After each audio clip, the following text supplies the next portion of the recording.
Right, about the extra, right. I guess I would only comment by saying we have 5,000 that haven't been used yet. So rather than, at this juncture, today, rather than complicate it, rather than spend more money on consulting fees to do these analyses, let's find out a way to use the 5,000. Market Let's driven. incentivize that. Right. And I would keep some in the downtown area and release the rest. Perhaps we designate on which corridors we would like to see them happen, rather than just carte blanche across the city. So what is it against the Attorney?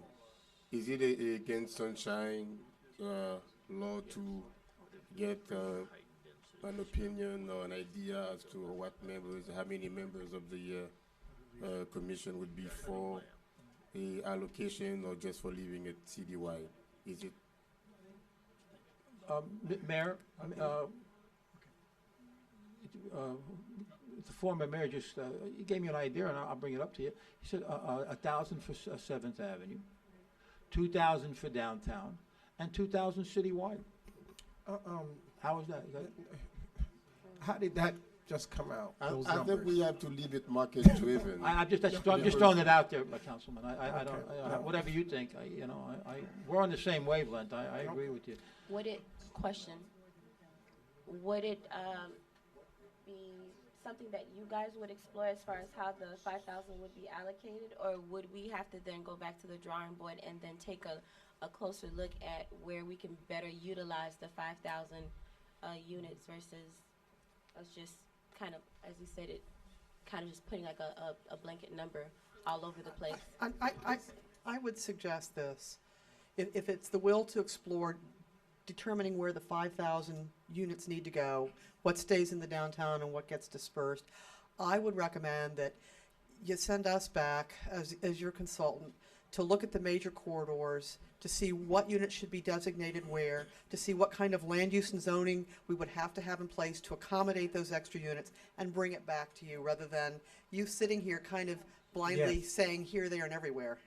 We want to do something a little, Yeah. and make an informed decision about this. And may I ask also, is this accounting for undeveloped area, or is what if a development comes in and buys up a property that already has structure on it and they want to tear that down and rebuild?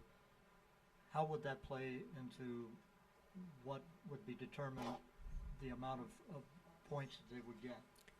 The structure that gets torn down, you get credit for, it goes back into the pot. Is that your question? Well, that's what I want to know. I mean, how does that affect redevelopment? Let's say a developer comes in, he wants to tear down an entire block and put in a whole mixed-use town center or something like that. What would be the impact of that with regards to the bonus points? Well, there's an underlying base density that they're entitled to. And let's say they want units over and above. They want to dip into that pool of 5,000. So first of all, and they wanted to do mixed use, so we need to get some mixed use on the map where we don't have it. But right now, the way it's set up, and this is what I was alluding to in my presentation, it's set up in the comprehensive plan and the zoning code that in order to take advantage of any of those bonus units, you have to go through the conditional use process. It's a public hearing, there's no certainty, it's very onerous. And that's why I want to hear if there's any will or interest in taking that out of the comprehensive plan and the zoning code. There needs to be some certainty in a redevelopment process. And if you can't offer that to developers, they're not going to want to come in and develop. If they can go to a surrounding city and they know what they get, here you're not even sure what you get. And not only do you have to go through the conditional use process, then there are other conditions that you need to meet. For example, like one of them, if I recall correctly, is you have to provide affordable housing, right? You don't need affordable housing. You need market rate housing. It's one of the options. It's an option. What is the benefit to the city to have a conditional use permit?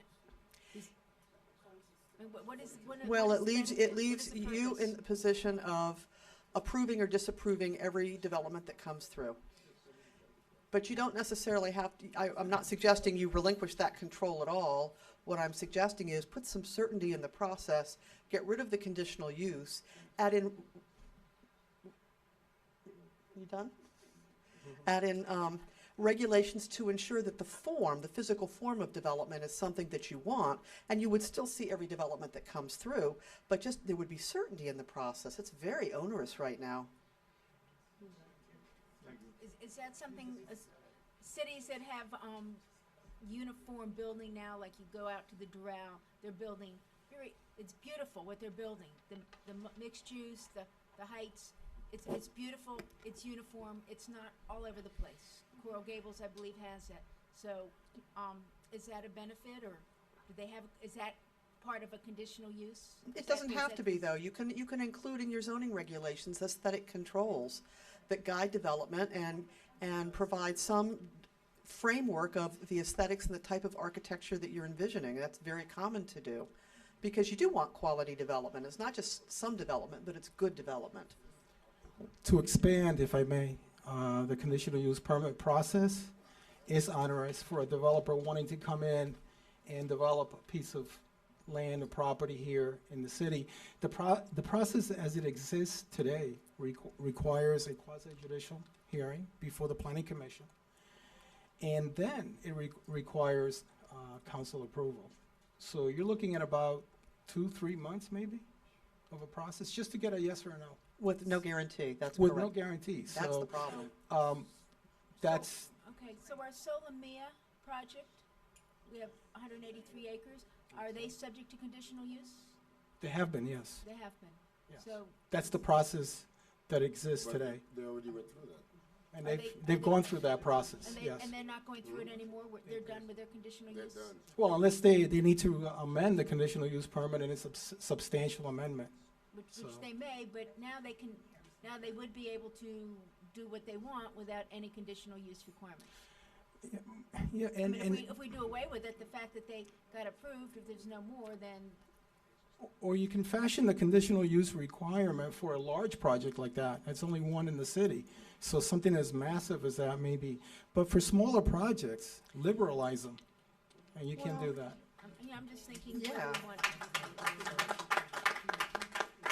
I'm just saying, all of a sudden you're gonna have everything all over the place. Do we want uniformity, or we want everybody just to have carte blanche and? That's a whatever policy from- decision. Okay. But I want people to understand what a conditional use is, because I think there's people out there who have no clue what that means. It's And a we- public hearing process where if you want to take advantage of one or more units in that pool of 5,000, you must go through the conditional use process, which, as the attorney, pointed out, it's several quasi-judicial hearings with no guarantee at the end of the day.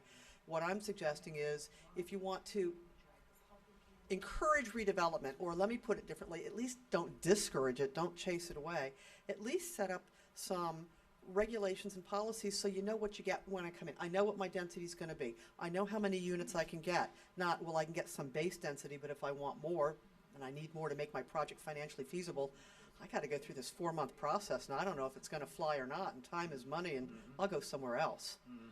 That's the issue. So is this conditional use, this is part of our comprehensive plan that has to be changed? No. It's in the comprehensive plan. I've never seen it there before, but it was one of the compromises at the time that the height came out of the charter in 2007. There were a number of concessions, and putting this in place in the comprehensive plan was one of those concessions. Normally, it's a process that's set forward in your land development regulations, not your comp plan. Just like height is, comprehensive plan shouldn't be in the business of governing height, but in North Miami, they are. I get that. Usually they're relegated to zoning codes. I would make the recommendation that we pull it out. So what's the recommendations? Well, That we do what? That we pull it can we out? have some, can we have some input from the public, from the general public? Anyone want to speak? We are going to please limit it to 3 minutes per person, because for the interest of time. Yeah? 3 minutes, please. 2 minutes. 3. Good evening, Howard Tonkin, 12600 Griffin Boulevard. The thing about the 5,000 units or the 10,000 units or the 15,000 units, it seemed in 7 years we didn't have anybody wanting any units. So I think as a city we should be looking at why is that the case. when I bought my house, one of the reasons why was because I was like, look at what they did on 129th Street with the trees and making it nice. It would be so nice if our city was more beautiful, if we had trash cans so that our city didn't look like a dump, if our drains weren't blocked so that they didn't flood all the time. Every time I have people over for a barbecue, it's like helicopters and police sirens and gunshots. I think people might want to come to our city more if there was less of that. So I think if we had more police and we felt like we had a safer city, that would help.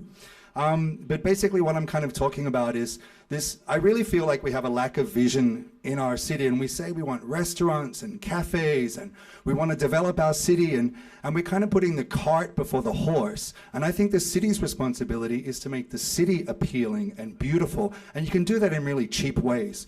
Trash cans, more police, planting trees, because people see a city caring about trees and planting trees. If you drive around our neighborhood, Griffin Estates over there, that area, there's a lot of those houses flipping and getting fixed up. And if the city would just do its part with planting trees and doing what's in this comprehensive plan with regard to the types of plantings, like even if you just met part of the comprehensive plan, if you did what the comprehensive plan says with regard to trees and so on, you know, it would be enough of a start to get us going. But you know, I live in my block. I had a huge black olive tree that perfectly blocked my house from 125th Street, and then you all came in and you cut down 3 huge black olive trees to put in a sign saying welcome to my neighborhood, and then now my house is exposed to 125th Street and all that traffic and all that noise. And then the biggest tree, sorry, go one second more. And then the biggest tree in the city just got cut down right behind downtown, behind Red, White, and Blue over there. And we're not planting trees. I know it sounds like a broken record, but your development and your city and everything we want to have happen in our city will really happen with just a simple thing of planting trees, and that will excite people to move here. It really will. Thank you. Okay, thank you very much. Now remember, this is a meeting, a workshop we're having on comprehensive plan for the next 7 years. We are not here to discuss any other issue, please. Please have respect for the consultant who reserved the time to be here with us to discuss our comprehensive plan. We are not discussing the regular business of the city. And yes, the people on our commission, I believe they do have forward thinking. They do have a vision for our city, and I have a vision for my city. So to come here and say that there is no vision for the city, I think I don't think it's warranted. I think we are trying our best to really get this city going from the state that it is in, and I really applaud the Planning Commission for the work that they have done, and for both staying forefront, avant-garde. And I really appreciate your thinking. I really appreciate your input. I appreciate your vision as well. And please, let's stay on the comprehensive plan. We are not discussing things that the city should be doing on a normal basis. Thank you. Mr. Mayor, Council, members of the Commission, and also the public.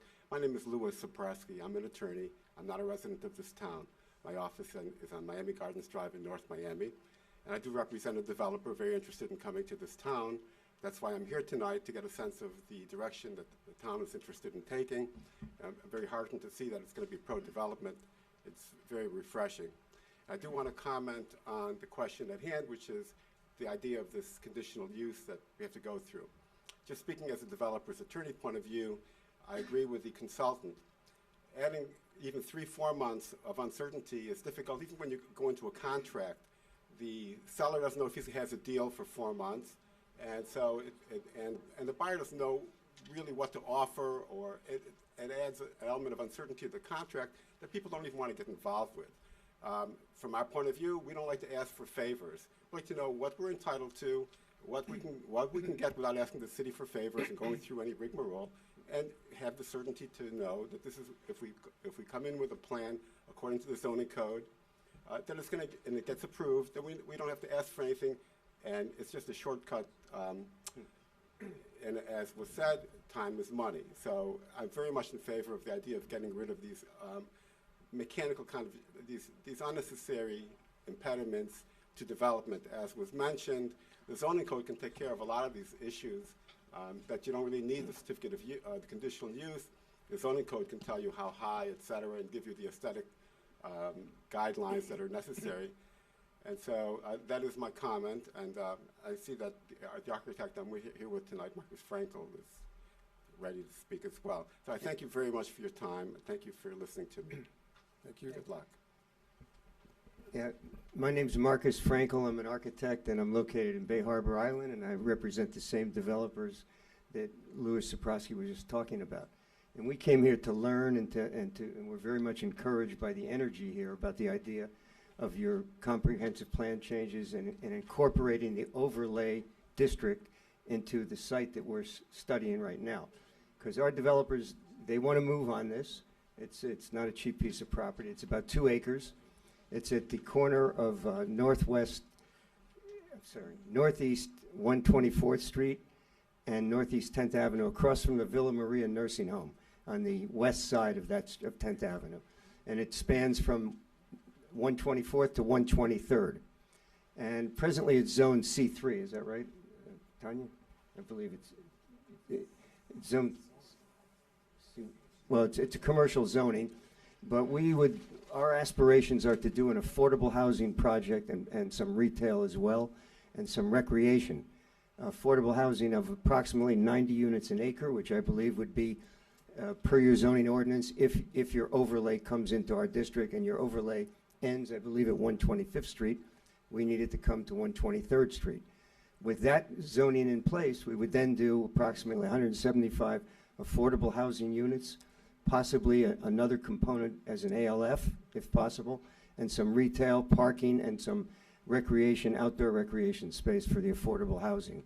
So we're encouraged by your energy, but we need to know that that site will be incorporated into the overlay district, and we would be available to us would be the 90 units an acre, which I guess would be some of the 5,000 bonus units. Is that right? Yeah. This is all new to us, but we need to understand where you're going. We hope you're going to make decisions soon so we can move forward, because as it was expressed, it's a 2 to 3 month process just to get from preliminary design through the planning administration, and then through the planning board, and then the council. What? Marcus, M-A-R-K-U-S, Frankel, F-R-A-N-K-E-L. Mr. Architect. Frankel, what's the site you were mentioned? Mr. Frankel, what's Yeah. the site? What's the address? Yeah, it's behind the Bank of America. It's actually, the address is 950 Behind Bank of Northeast America. 124th The Street. parking lot behind It's a yeah. parking The lot, church correct. uses But it. it's almost a half a block. I got It goes from 124th to 123rd, all along Northeast 10th Avenue, across from Villa Maria. Okay. Okay. And you our said- objective is affordable housing and retail. You say affordable housing and a living facility. Possibly. assisted facility. That is one of the Okay. ideas, too, that our developers like, is an ALF, but Mhm. primarily affordable housing, Okay. okay? Hi, I'm going to use my time to just ask a couple questions that I wasn't clear on. Laura Hill, 13075 Griffin Boulevard. Thank you. Actually, I just have some questions. When you talk about the 5,000 units, once they're used, what is the process to get more units? Time's up, sorry.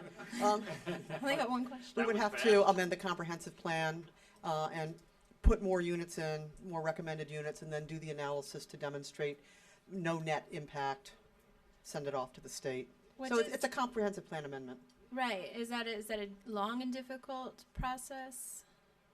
So I'm just not clear why, if we haven't used the 5,000, we need to increase it, unless it's a very burdensome process once we get through those 5,000 to add some more if we justify the need. It's not particularly burdensome or long. So tonight, we don't necessarily need to decide on more than 5,000, since we haven't even had the demand for 5,000 yet. And that's what I was suggesting. Okay.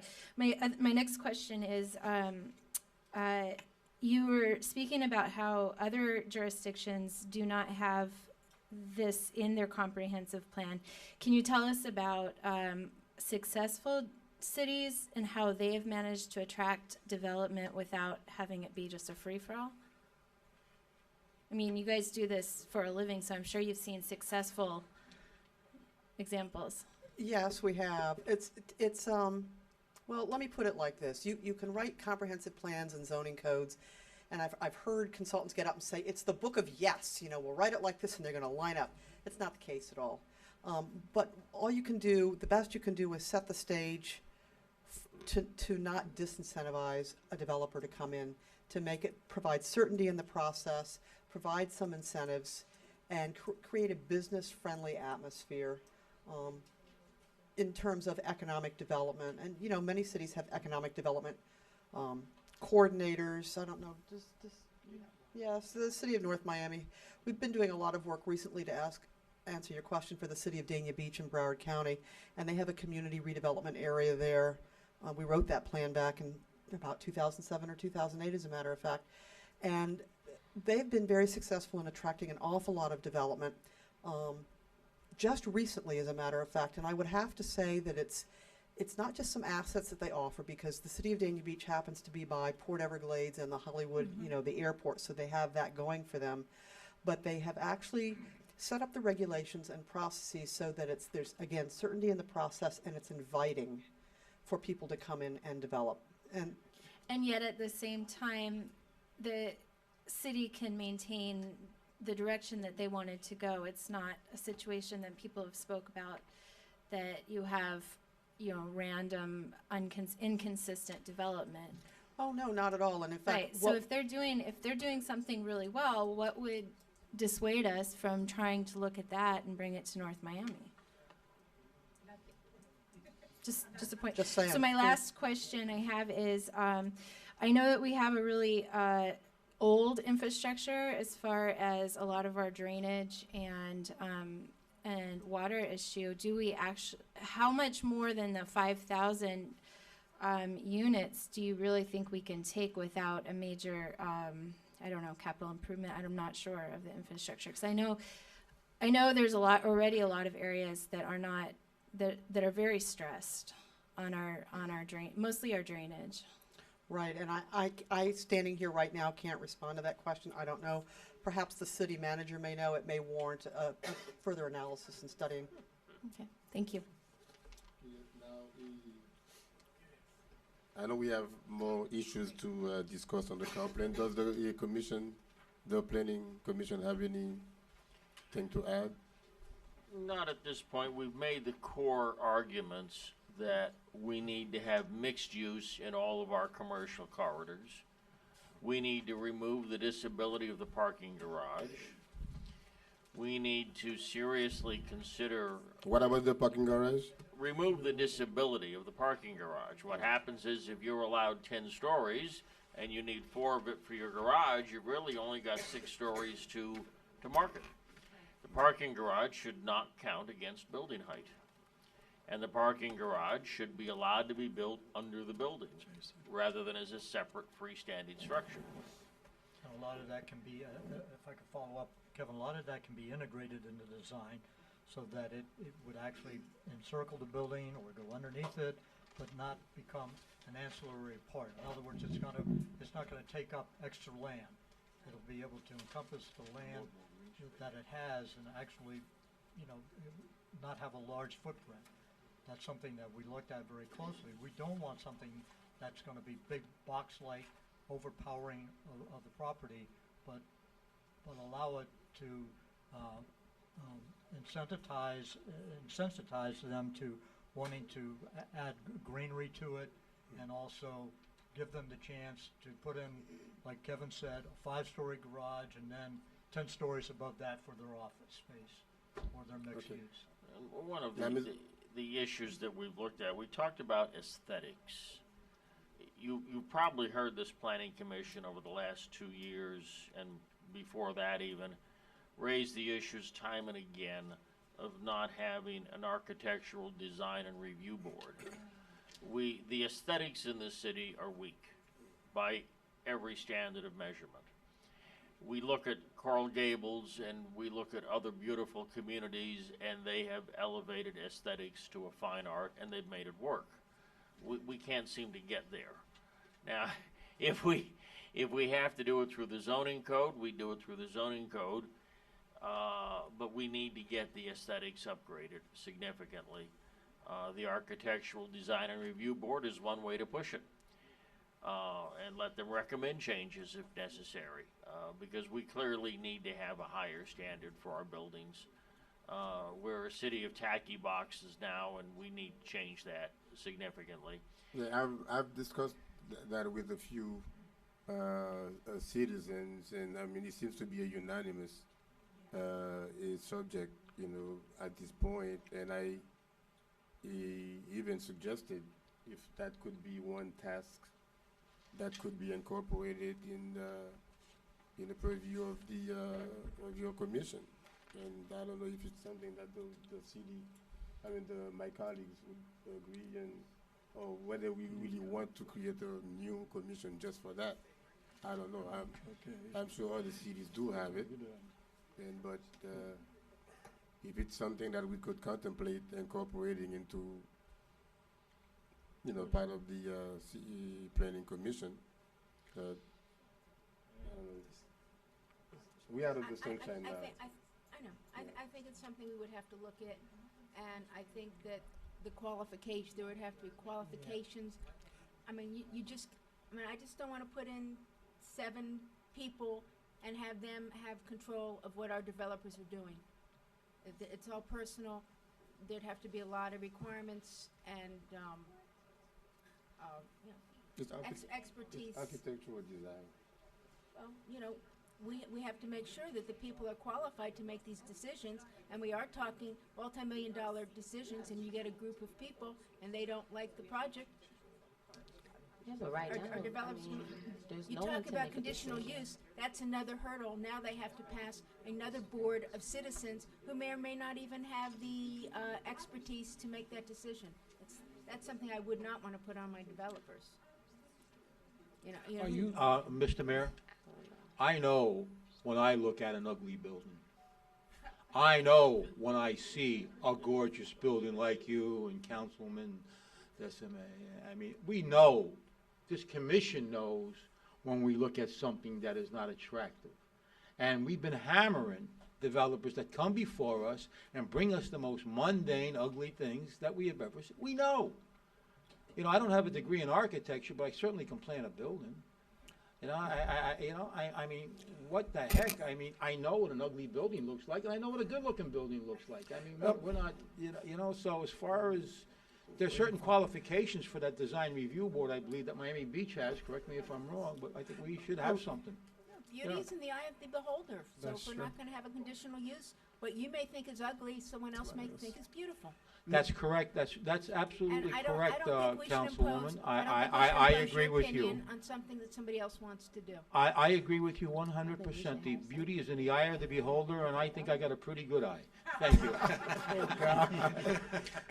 Tanya, would that be something that this commission, I do understand your side of things, Councilwoman, Vice Mayor, would that be something that this particular board, the Planning Commission, or is that a separate entity because we are dealing with a different subject?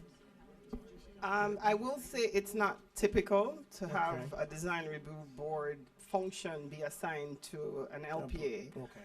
There's certain technical expertise that an engineer and architect would possess, and I don't want to diminish that. I think everybody has a critical eye, that's fine, but they went to school for this.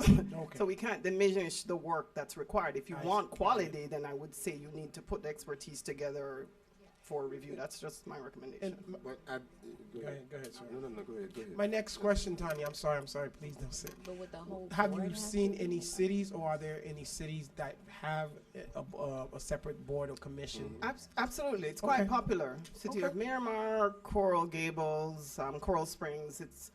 Most cities would either have it outsourced through a consultant that sits on the DRC, which is what we did a year ago. I will say the city prior to that had nothing, and I agree it's a deficiency not to have that architectural component. So the city has a consultant, Maniskin LLC, for the last year that serves as the consultant that was retained.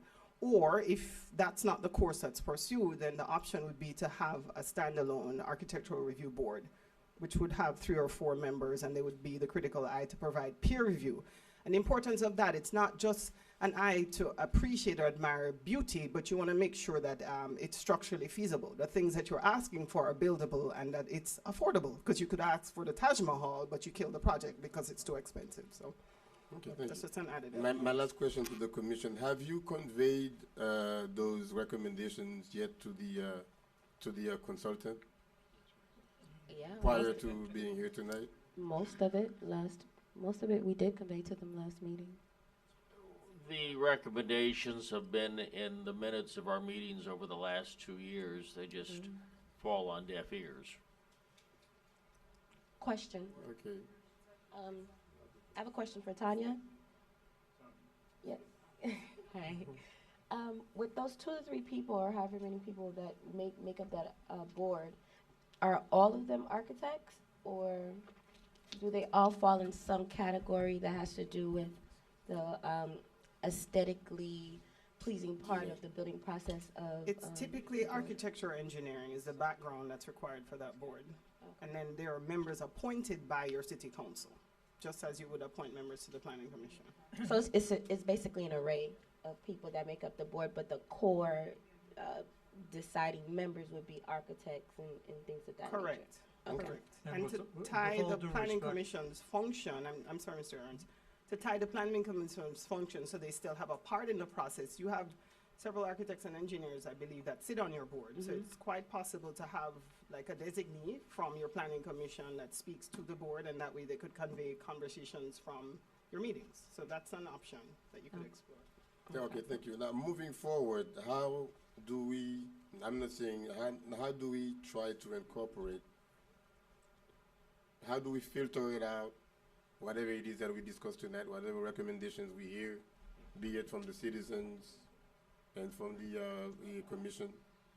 How do we go forward with that? Because we don't have too much time left, and we Well- still have a lot of, to go over. Sure. I believe what I'm hearing is that, I want to summarize it to make sure I understand what I believe I've heard. There was a discussion concerning the 5,000 units, and that there's a desire to keep some of them in the downtown, but allocate the rest around the city, particularly focusing on the major corridors. Does that summarize it correctly? Right. Okay. That we're not, at this juncture, going to go forward and try and seek more than 5,000 units, because we can address that later. It's not an overly huge or cumbersome process, and why spend the time or money to do it now when we have 5,000 units that need to be used? And in addition, I should mention, it's not only 5,000 units, it's in excess of 300,000 square feet of commercial as well in the pool. Right, so that you wanted to have us take a look at putting mixed use on some of the main corridors outside of the downtown. And so I would suggest, Yeah, 7th Avenue Northwest, 6th Avenue Northeast, West Dixie Highway, and Biscayne Boulevard. right, we have those written down, that we would go forward, this is what I'm suggesting or recommending, that we would go forward, take those recommendations back, take a look at where we would disperse the balance of the pool of 5,000 units around the corridor, determine how much density it would result in, and then determine the land use and zoning that would have to be in place to accommodate that, kind of backing into it. And then the only issue I'm not clear on, and would like some direction, is the issue with respect to the conditional use. And maybe that's a discussion for a different day, I don't know.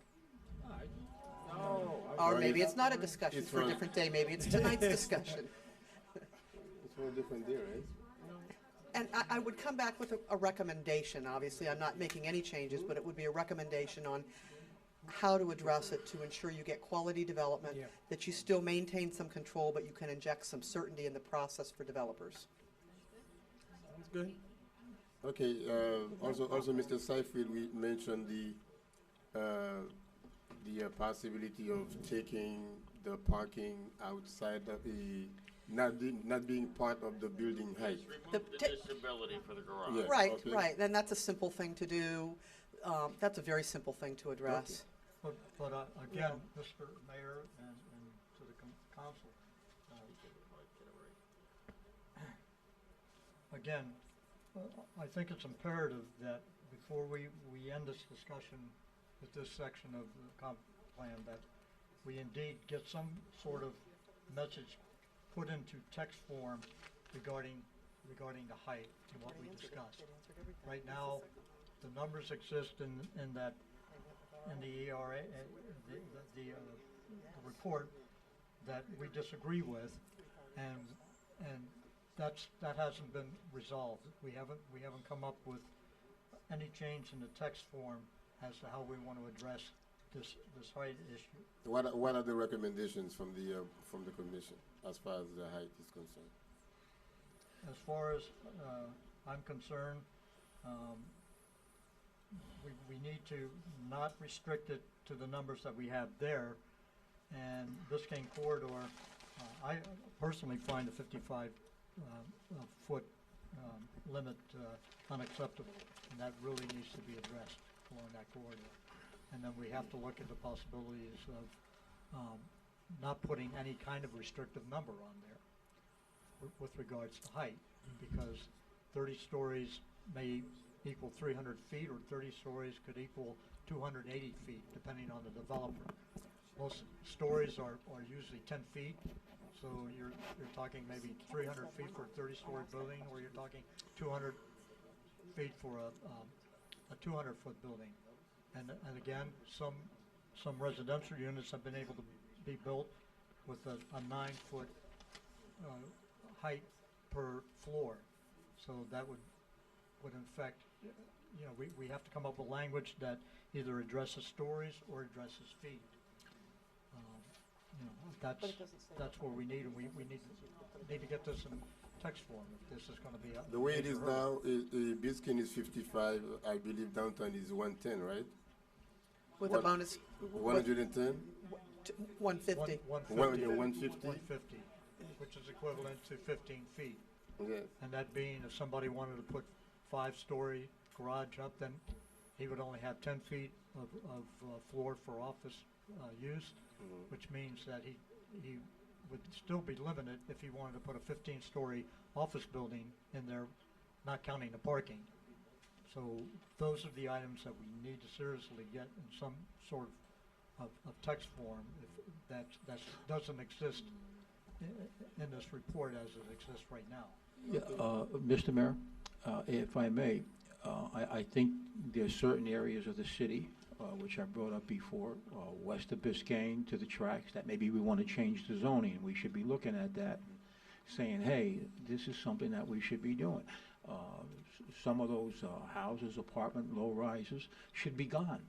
And it's prime land, it's waterfront land for quality development. I'll give you an example. On North Bayshore Drive, we're limited to what, 1 story over there, which is absolutely preposterous. When you have a beautiful vista of the bay, and I'm talking about now in the Sans Souci area, not in Keystone, but where there are apartment buildings right now, there is no reason why we can't go sky's the limit and compete with other areas. I mean, that's a beautiful area, and you have a beautiful vista. You have the Jockey Club, you have the Cricket Club, you have Quayside. They all have high rises, and they all take advantage of the bay.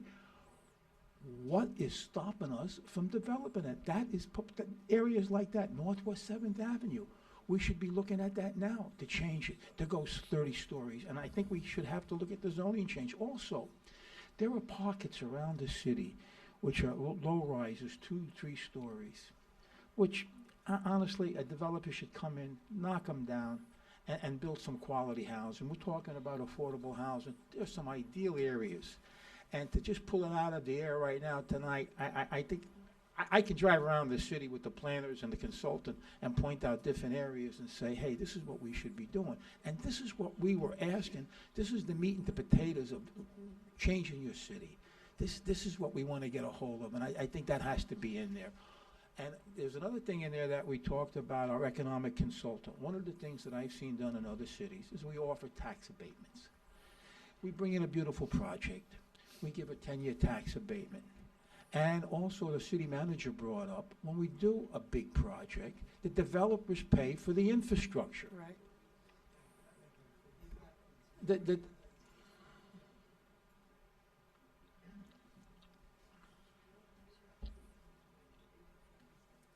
open to anybody that has an idea on the text amendment.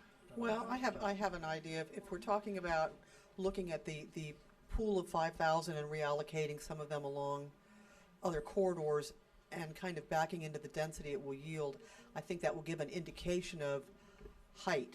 And I would suggest, as long as we're going to come back with some recommendations regarding that, at least give us the opportunity to come back with some recommendations for height depending on the neighborhood. You don't want the whole city to be 30 stories. You want some variation. Exactly. Right, so if you could allow us to do that, I think that might be helpful. At least it would be.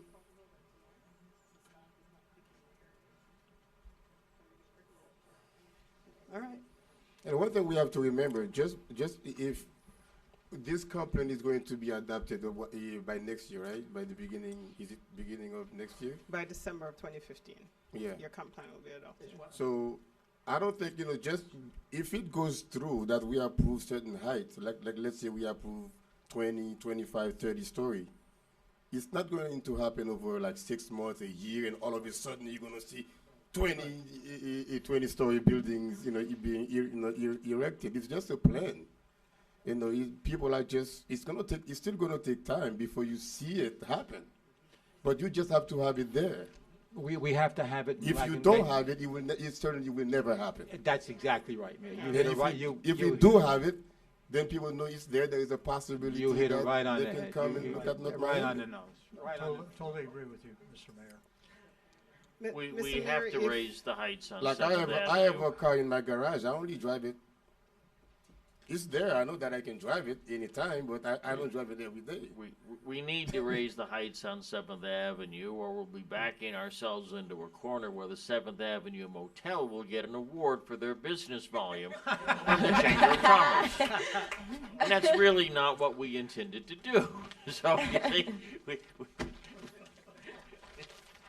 Mr. Mayor, would- given the rare occasion that we have both bodies merged together, I would like to capitalize on the opportunity to really ask the mayor and council to give staff directors and the consultant as to where they're recommending that greater density and height. I think it's such a critical process because you're adding equity to a person's property. That really shouldn't be left in the hands of staff to just pick arbitrarily who should get the greater density and height. I think the decision makers need to hold the reins since we have your attention and really tell us where the recommended density and height should go. That's really what we're looking for tonight for that direction. So you don't give us that extra power that we really don't need. You could add 7th Avenue right here. You could. If I may make a suggestion, I'd like to come back West Dixie. to the staff, to the consultant, and to you, the council, the ultimate decision makers here, and to give you some ideas. I don't think we should just throw this up there and say, okay, let's do 7th Avenue, let's do Biscayne, but let's do this, let's do that. Let us come back, give us a little bit of time, maybe 2 weeks, a week, or whatever, and get out there on the street, and I can pick you out. I can actually pick you out these pockets that should be developed with, say, a medium height, that are back in the residential area that should be knocked down, that we could increase it, and give you something workable. I remember the last time we did this comp plan, and it was like an auction. They were, okay, well, why don't we go 10 stories on this street? Why don't we do, let me give you something concrete. Mr. Each, here's the problem. We're getting ready for recess in 2 weeks. So unless we come up with something to give them, we off about 2 months. We're back into September of having another workshop. And I know some of us getting ready to go on vacation, et cetera, et cetera. Yep. So if we could come up with something, as Tanya was suggested, giving them direction. I already recommend my district. So And plus, we have a deadline to forward this to Tallahassee, right? When is? Well, yes, we do, and let me just touch upon that since you brought that up, Mayor. The technical part of the ear-based amendments is done, looking at how how statutes have changed and changing in local conditions. I would still encourage the city to do two things on a parallel track. Let us go forward and look at the height and the density issue and all of that. That's obviously very important. But at the same time, the technical ear document, which is what the Planning Commission heard, which needs to go forward to the City Council to transmit to Tallahassee. Finish that technical work and get it back and adopt it. It'll keep you in compliance, still going forward and looking at the allocation of some of the bonus units, the height, the density, and the corridors and mixed use and all of that. I wouldn't hold up adopting the technical ear, and that's due in September. Yeah. Oh, we have time. If it's September. soon. No? We have time. Okay. Let's just do it in one piece and get it Okay. over with. That's what I believe in. Okay. Are we still taking suggestions for where we should? The location. So we've heard Yep. 7th Avenue. I'd like to see 20%? some. You said I'd like to see some infrastructure in You know, you're missing two on council West people Dixie. here. You don't Okay. have Councilman Bianame.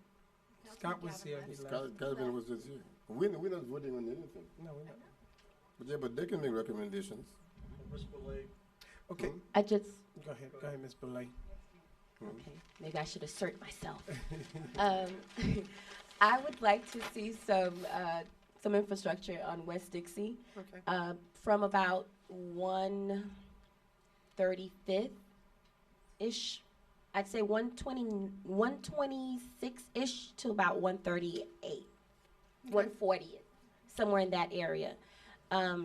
Also, I would like for us to put some caution, or I would like to throw some caution to the wind and not have like jagged, like I said last meeting, like the jagged infrastructure where you just see a lot of displaced infrastructure where you have maybe a 2-story apartment complex, a quadruplex or something like that. Then you have this massive, towering, beautiful building, and then you have this broke down mom and pop corner store, and then you have this other beautiful infrastructure. So I would like for it to, one, be aesthetically pleasing, and two, for it to kind of have some type of a flow. So when we're building these infrastructures, I would like for us to make sure that we're taking that into account, as well as like I said. I'm sorry. And also, as far as green space, how does that work on the main street, by being like West Dixie and 7th Avenue being so busy? How do you make the whole green thing work with that? You can do that through the land development regulations. It's a zoning code. Okay. Can I add, in addition to 7th, from 119 to 143rd? Now, I don't know how, Tanya, maybe you could best direct me from 119th, 7th, and 17th. That's kind of looking, in our side of the, not the other side. And from 119th, from the I-95 corridors, all the way up to North Miami, which I know there's some pockets that are not ours, which is going to be kind of difficult, but at least giving us some guideline from there. Okay. Thank you. and let's not overlook Biscayne Boulevard also. What's that? I don't want us to overlook Biscayne Boulevard, where we're looking at that 55-foot restriction. We need to listening to address you. that and get rid of that 55-foot restriction along Biscayne Boulevard. Anyone?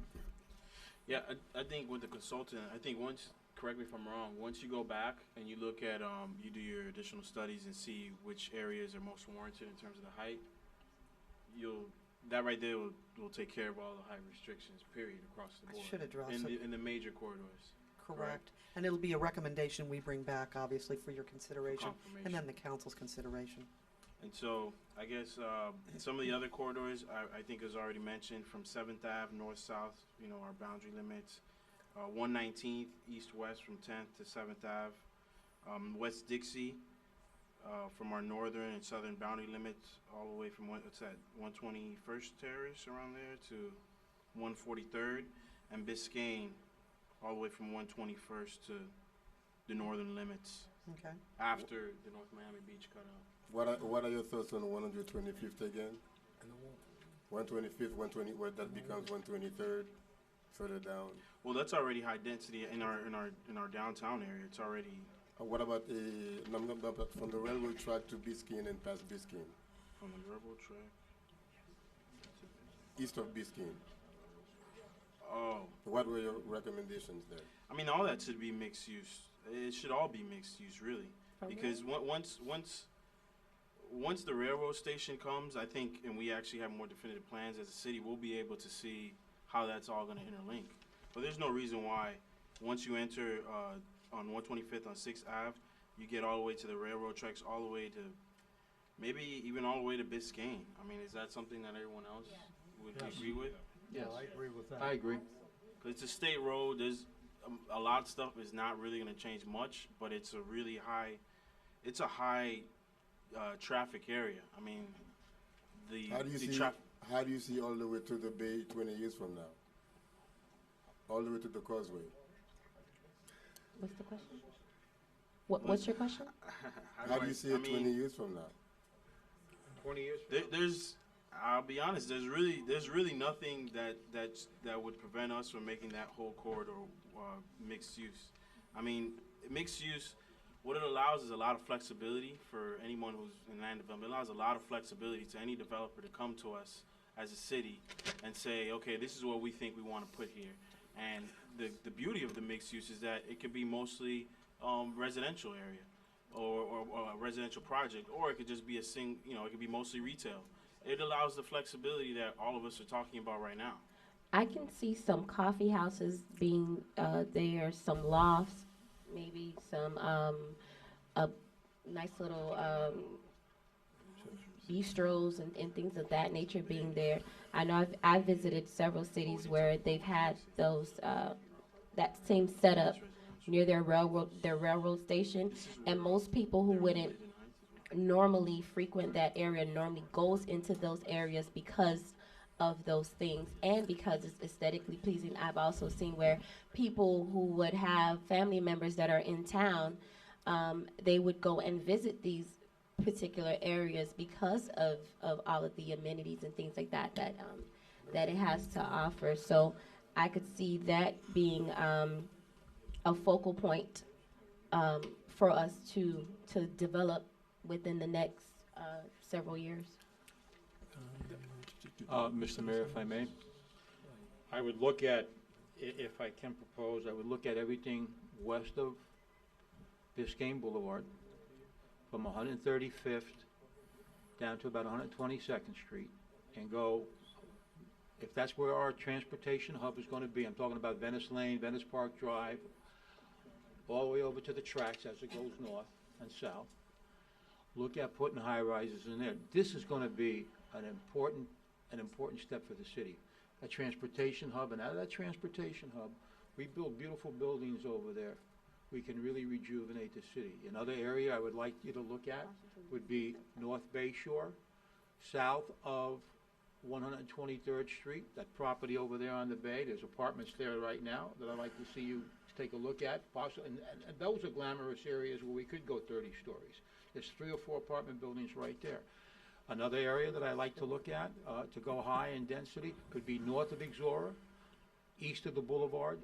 Behind it right now, there are high rises, medium size, possibly going over there and looking at a higher elevation.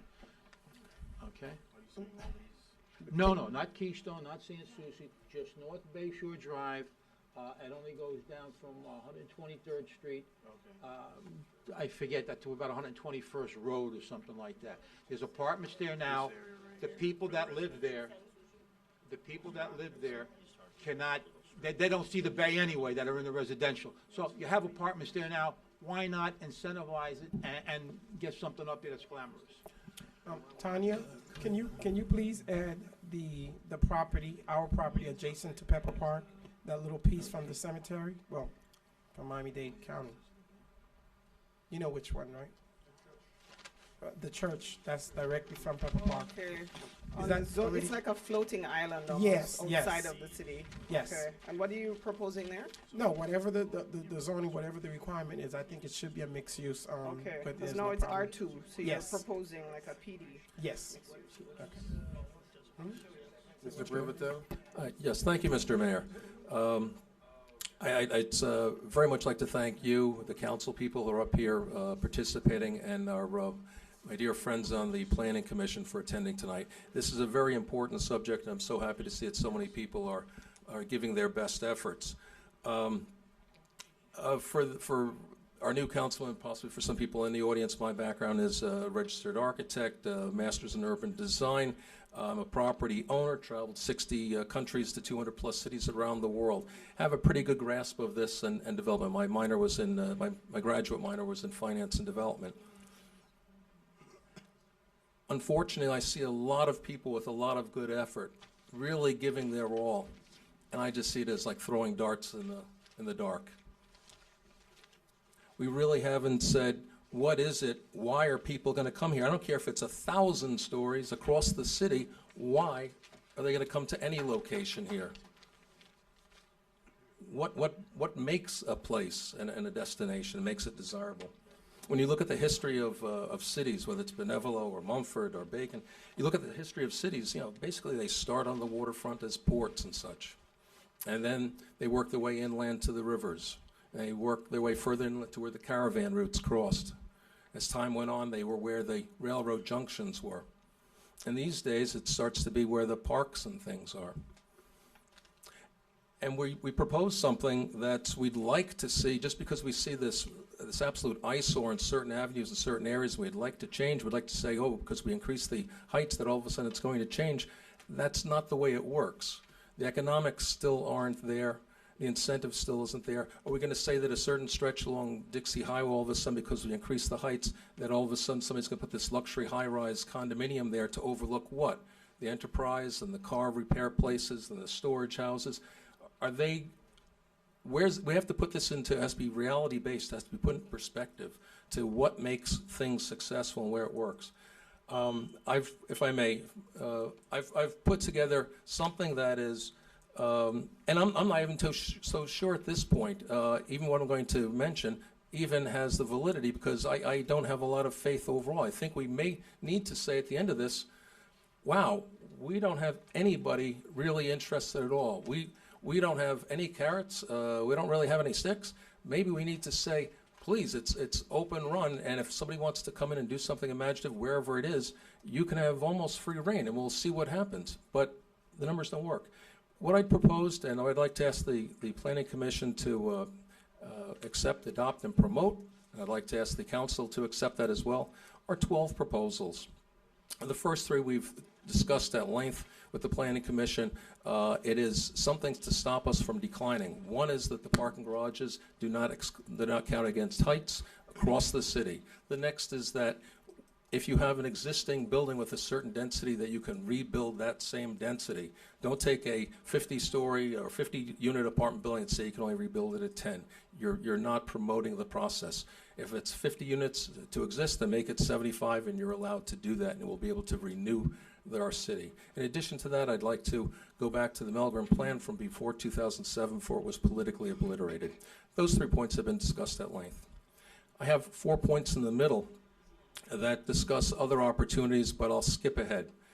I'm going to skip ahead to the 5 points towards the end, which is trying to identify actual places where there might be an incentive to actually do development, that you might be inspired to do some development.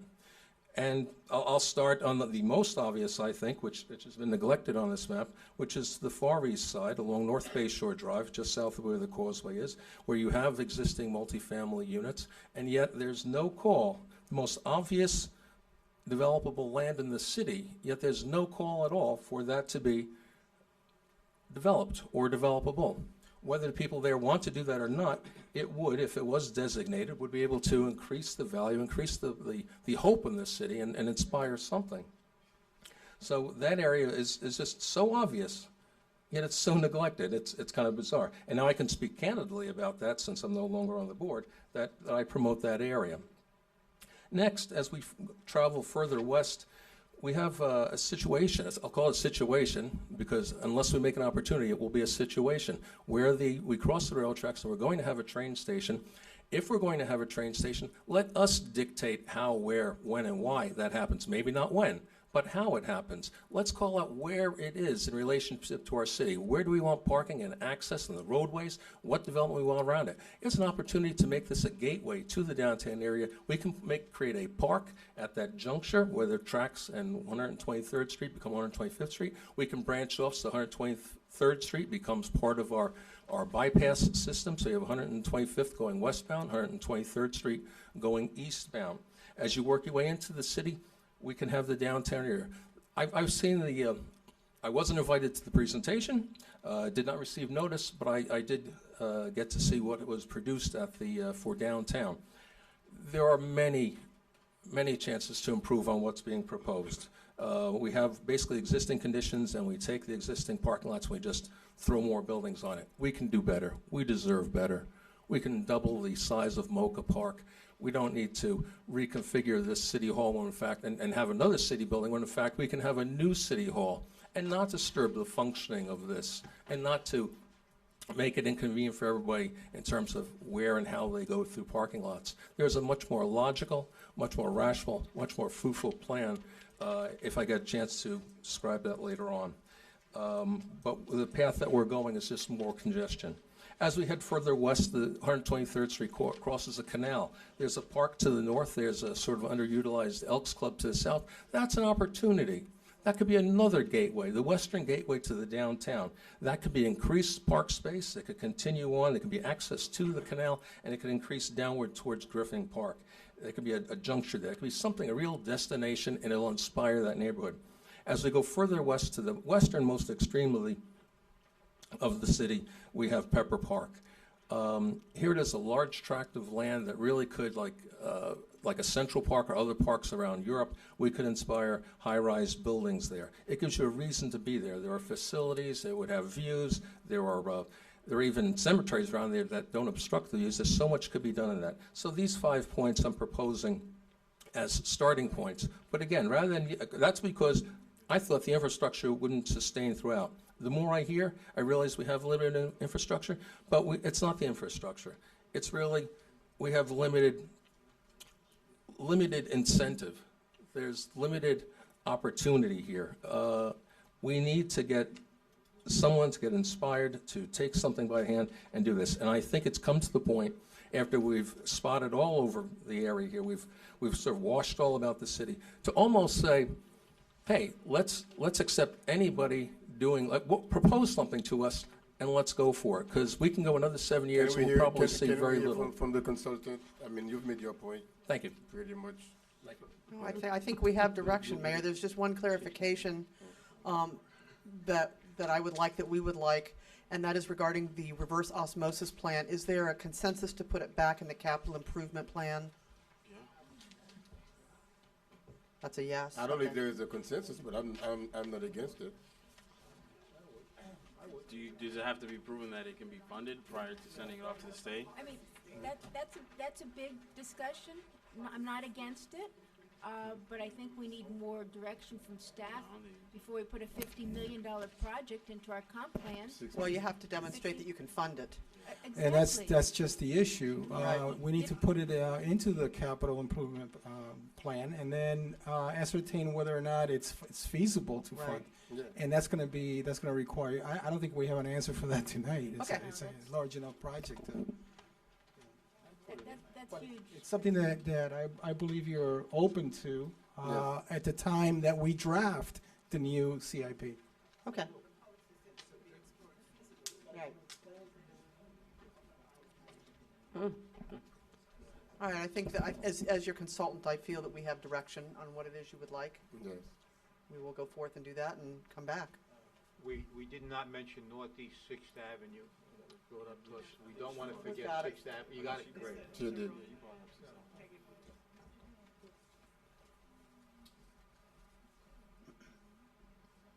Some clarification. Is this going to be amended before the transmittal? Are we moving forward on the 14th?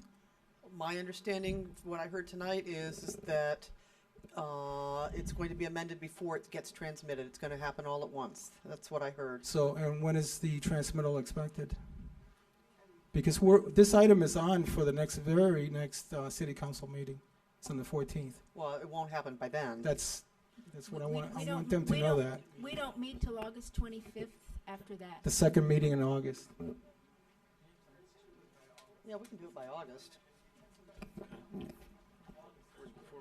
have it done by August? Yeah.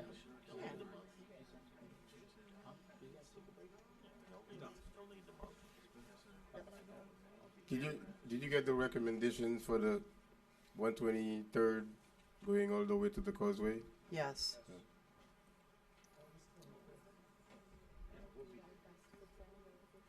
Just from a minute, sorry. Have it all written Go down. ahead.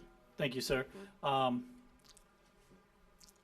It's so nice that Kevin Burns, 2065 Alamanda Drive. It's finally that the two boards got together. The people who have the final say and the people who are your planning commission, who see these projects come before them year after year, and they see the things that work and they see the things that fall apart. When we did the comp plan, started in 2007, and we started making some changes. Everybody thought the world was going to come to an end. Next thing you know, we're going to be Brickell. And I said, you know, if we turned into Brickell, that we should be so lucky. But it didn't happen. We didn't use up the 5,000 units. We didn't do a lot of different things. The city didn't cave in with overdevelopment. In fact, it's caving in because of underdevelopment. I deal with developers every day and business people every day, and they don't want to come to North Miami. Yeah, you might allow 10 stories eventually if you jump through hoops and get, you know, bonuses, but the underlying height might be, you know, 5 stories. And I'm like, why am I going to spend the time and the money and the effort on an if come maybe? One of the things tonight I think you should suggest is that one of the frustrations was between staff and the council and the board members is that the board members were wanting to make recommendations, but staff didn't know how strong that was to be because they never had direction from the city council. We have a new city council up here, so I think tonight's going to give a lot of direction. What I would also suggest is that have the consultant meet with the planning commission as a workshop so that they could trade information back and forth, just like you did now, and you could get into the crux of it. Let the planning commission make recommendations with the consultant of where the height and density should be, and then they can formulate their plan based upon the recommendations of the planning commission, fix it all up, have the planning commission send it to you all for your August meeting, and you will have a consensus. They understand that you all are looking forward and you want to change the city, and staff knows that they have that direction to be creative, not the status quo, and that we can do some things, such as the conditional use, which has already been spoken about. But one of the things we have to address also is, as Previtel said, why people aren't coming to North Miami. Why are we not inviting? Why are they going to Bay Harbor? Why are they going to North Miami Beach? We have to be a more user-friendly city. We have to invite people to be here. We got to treat them with respect when they come and deal with the city staff and the administration, that we're here to help you redevelop it. They're here to spend their money, usually millions and millions of dollars, and we have to grab them like a customer and say, we appreciate you wanting to come to our city because we know you could go spend your money anywhere else. And one of the other issues I've been bringing up lately, and it's a mistake that I made when I was on the, as mayor, when we did the comp plan, is the supermajority. Because you know you all aren't capable of making a zoning decision. That we put and it was partly my mistake, we put in a 4/5 vote to change zoning. From a commercial lot to residential, from residential to higher residential. Only 4 wise people up there, it needs to be done. When prior to 2007, and for the last 75 years of North Miami existence, it was always by a majority vote. But I went along with it, that it had to be a supermajority, because there was people concerned that we were going to be too pro-development, too redevelopment, and they wanted some safeguards. I firmly believe that issue has damaged this city. I think that it is stopping development, because developers don't mind coming in and trying to convince 3 of you to ask your opinion to support a project. But to get a supermajority is almost impossible. We are, if not the only city that has it, one of the very few. If you can hire and fire the city manager and the city attorney, no offense, if you can pass a $75 million budget, if you could take out a loan on behalf of the city, yet you're not capable as a majority to decide whether a piece of property should be zoned residential, commercial, single-family home, multifamily, and you only get voted with the majority, you don't get voted into office with the supermajority. We really need to look at that, because that is one of the things that is impeding people coming to the city, because they don't want to get into the political crux of what it takes to try to convince a supermajority. And it has nothing to do with the reasonableness of the project. It becomes into politics. Mr. Burns, Yes, can I sir. ask you a question? Now, to reverse it, does it need a supermajority to reverse it, or just a majority? It takes a supermajority to reverse it. Hello, so you all really seriously, and by the way, there's only 2 items in the whole city government where it takes a supermajority. One, for you to decide if a piece of property can be a single-family home or a multifamily home, and the other one is to go into that $5 million trust fund. Everything else, it's a majority. I think it does you a disservice. I was wrong in supporting that when it originally came up. And I admit it, and it has cost the city dearly. And there's millions and millions and millions of dollars of redevelopment money out there that people are not coming forward to spend in the city because they don't want to go through the circus that it takes to get a supermajority. One other thing on the reverse osmosis. Contrary to what the consultant said, we actually had it in the CIP plan up until 2011. We had actually spent over $1 million on engineering so that we could build a reverse osmosis plant and rehabbing the other plant. We had actually passed rate increases onto our users where we started collecting money for the replacement of that plant. When the economy turned down, the city did away with that capital improvement fund, rightfully so at the time, but they rated the money, didn't go toward the replacement plant. It did go to part of the renovation, but some of it went to other city projects. If you have a reverse osmosis plan in your CIP, you are allowed to start applying for grants. And if our city would have spent $1 million on some engineering plans at the time of the Obama administration stimulus packages, and we had that plant under design engineering plans, we'd have gotten millions and millions of dollars, because it would have been one of the only reverse osmosis plants being built or on the drawing boards in the state of Florida, and we could have gotten a tremendous amount of federal grants. So if you put it in your plan that you want to do it, you don't have to put it in your comp plan, you work toward accomplishing that, then you're able to go out there and start asking for money. And Mr. Mayor, as you know, when you go to the Conference of Mayors, you see the Secretary of Energy, you see all these individuals, and I assure you, when you say, and you hand them a document that says, I'm ready to go in North Miami, Florida, you look at it, and when that Secretary of Energy hands it down to the next person, who hands it down to the next person, it gets attention, and you'll probably get a lot of money for this city, but it's got to be on the books that we're moving forward to it. As opposed to us trying to push it up the line, you're able to, with the people you get to meet, hand it so it comes down from the top. That's just a few comments. I want to thank the Planning Commission, because for the last year, they have been asking to participate. They've been asking to let their voice be heard. They're your Planning Commission, and they are really a solid group of individuals that really care about this city, and they spend a lot of time and effort and their free time to come formulate these plans. And I'm so proud that you all were able to bring this together. And now that the staff has some of a direction, that you're not anti-development, that you don't want things as status quo, that they're able to go and try to really do what consultants need to do. Let them come back to you with the plan, and I think you'll be very, very, very happy. Thank you. Mr. Mayor, first, I would like to really commend you. And by the way, I'd like to welcome Mr. Alex Dulcimi. I think he's a great addition to our city council. I'm very encouraged what I'm hearing tonight, not only from you up here, but from this board down here.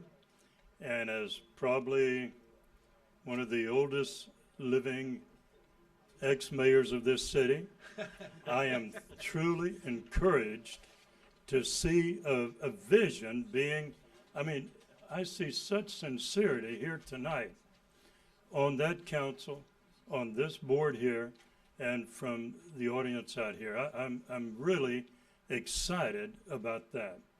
Now, having said that, let me just say this, that unfortunately, North Miami was left in the dust. When Mike McDermott chaired the Charter Review Board, where we finally got some rezoning here, 2007, he asked me to come speak that night. We had developers from Sunny Isles, tremendous amount of developers in here. And I'm listening to that Charter Review Board, and they were talking about Aventura. They were talking about Sunny Isles. And when Mike finally called on me, I said, you know, I think we have an identity problem here tonight. Like North Miami is the stepchild of Aventura and Sunny Isles. I said, let me tell you, we're the parent. Because this city, thanks to Dr. Elton Gissendenner, who was one of the mayors before me, when Inarama, the state was going to sell it, and it was all going to be high-rises and development out there. And he said, John, we have a chance to save that for public use. It was saved. Because the taxpayers saved it, FIU is there, Ulita State. There was a moratorium on all construction here in the late 70s. And because we bought that, the county was able to put a 125 million gallon a day sewer plant there that has allowed all of development of Aventura and Sunny Isles. But it was on the backs of the taxpayers here. So I would like to, having said that, secondly, you look at downtown Miami, look at Brickell Avenue. I was at a high school reunion, Edison High School at the Fontainebleau, one summer, and J.O. Plummer was there, and we were having breakfast. And this was before all of Brickell Avenue developed, just downtown Miami. I said, J.O., the money that's being several $1 billion. At that time he said, John, it's over $6 billion. Now then, it's probably hundreds of billions of dollars down there. What I am saying is that we now have Thrift City. The state wanted to close West Dixie and route everybody by the thrift stores as if that's what our calling card is in downtown North Miami. And I'd like to commend Tanya for her vision and for the staff here and for this board that I've heard to redevelop downtown North Miami, West Side. I've been talking to Oscar Brannon and Joe Geller and Daphne Campbell. They're on board. They want to bring Grattan Expressway to I-95, as you've heard from the board tonight, which would spur West Side tremendously, bring development dollars into the West Side. We need, Solomie can't pay all of the budget. You know, Tanya showed me the budget. I mean, our revenues is down and our cost is up. If we don't begin as a city leaders, but try to bring the capital money into this, that's going to create jobs. It's going to bring prosperity into this city. We cannot survive on Solomie alone. We must have development down here to bring, and we have the location. All right. Having said that, Mr. Sandwich, thank you very much. Yes. For the sake of time. We were supposed to adjourn at 8 o'clock. We'll take one last comment and possibly one last comment from the commission before we go and close with the consultant. Okay.